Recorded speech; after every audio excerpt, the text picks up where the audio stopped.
ポケモンゲットだぜ。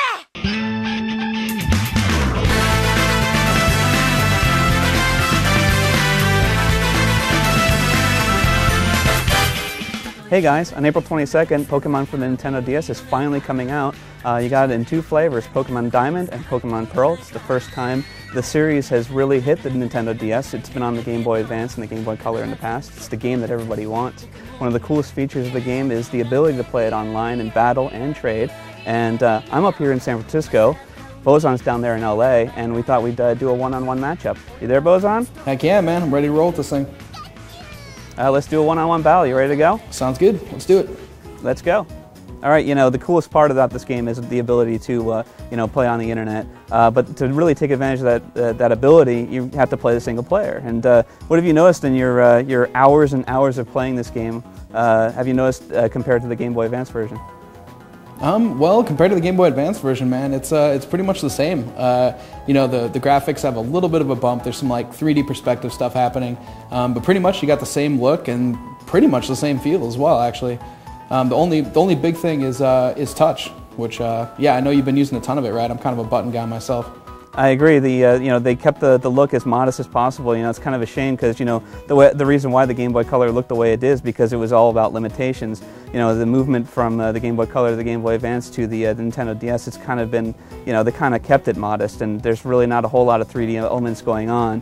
I guess it'll appeal to the people that have played the Game Boy Advance and Game Boy Color, but I kind of expected a little bit more in the visual area. Yeah, fortunately though, on the opposite side. They haven't changed a ton of gameplay, but they've actually deepened a ton of the gameplay. So there's like over 400 Pokemon, there's over 150 new guys added in with a bunch of old guys that some of the rare ones are a little bit easier to find, and you can still bring everybody from your GBA cartridges over onto your DS version. So that's pretty cool. Yeah, but the problem with the part about connecting the GBA to the Nintendo DS is you have to finish the game to actually bring your Pokemon in. So if you actually did play any of the Game Boy Advance versions, you need to play through at least 40 hours before you can have that ability. Right. Yeah, it's kind of annoying. I caught a Magikarp, and I like to get a Gyarados, and I've got one on Ruby already, but it doesn't help me any since I've got to beat the game first. So I just decided to re-raise one. I'll be battling with it today, and it's already level 20, but it is kind of annoying to retrain guys you're going to be bringing over later. So for the Nintendo DS version, there's a whole new storyline with a whole new team. There's Team Galactic now, who's doing something evil in the whole game world, but it's pretty much the same, level progression as the Game Boy Advance version. You agree? Yeah. I mean, it's pretty much Team Rocket still, and as long as as far as those same lines, like you get the old rod, you get the bicycle, you pretty much get them from guys that look exactly how they looked before. But I am noticing that for whatever reason, it's a little easier to level up younger Pokemon. Like they do a lot of things, like the experience share is back. You can put two people in the little Pokemon daycare. So that seems a little bit easier, but yeah, as far as like adding to what was originally there, it's still pretty much the same. You got the same items, the same abilities, and a ton of new technical machines that they've added into the game, but the core is still pretty much the same. Obviously, the idea of the game is to level up Pokemon, so your complaints about the game is pretty much part of the gameplay, where I want to get in and start leveling up my Pokemon. I want to have the ability to do that as quickly as possible. Early in the game, it's really it takes a long time to do that, but once you get further into the game, you can do it a lot easier, and that becomes important when you finish the game and you don't have much to do other than level up Pokemon. So I want to be able to do that. Yeah, one thing I do wish we had a little bit more of though in the single player version is a little bit more variety, at least in the opening hours, of what Pokemon you're seeing. Kind of like in the Ruby and Sapphire when you kept seeing Zigzagoon. This time you're seeing a ton of Geodude and a ton of Zubat. And it is kind of annoying to see the same guys, but there are more than 400 in there, so they're going to keep adding species in the day and night system as the game progresses. From where I'm at right now, though, a lot of the same guys over and over again, so kind of had to deal with that. Yeah, the ability.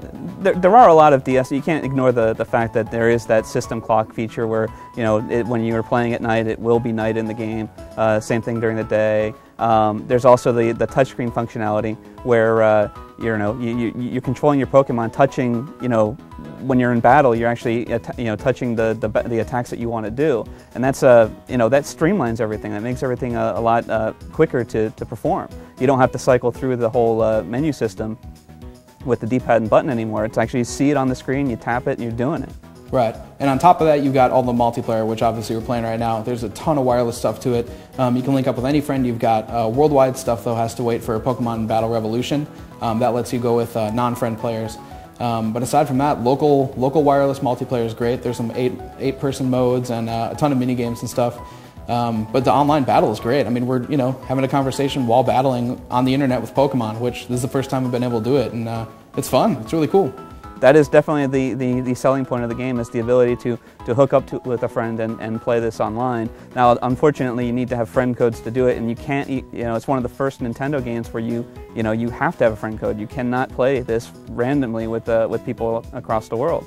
But then again, this is like one of the first games you can actually chat online in real time during gameplay, and it actually sounds pretty good. Why don't we listen to what the sound sample looks like? So check it out. This is voice over IP on Pokemon. What do you think, Bozon? I think it's pretty good, man. It's good enough to be its own standalone IP.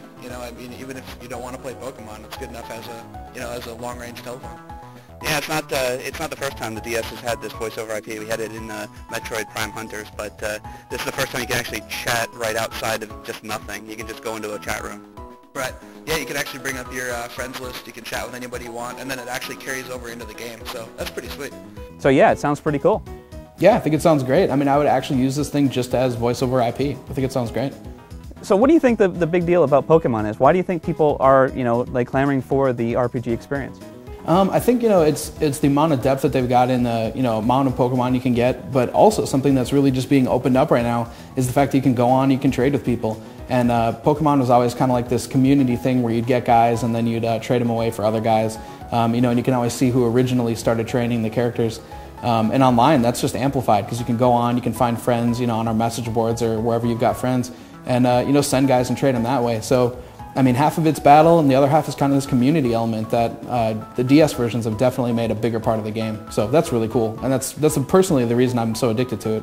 Yeah, I do agree that the gameplay is totally addictive, and the DS game, even though it's a minimalist upgrade from the past GBA games, with DS upgrades, of course, it's still it's a fantastic RPG experience.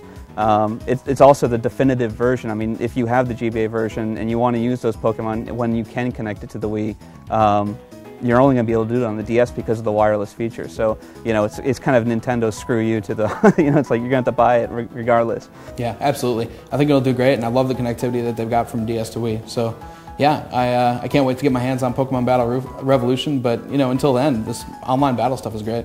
All right, guys, that was our little review of Pokemon Diamond and Pearl on the Nintendo DS. Comes out on April 22nd. We'll see you online.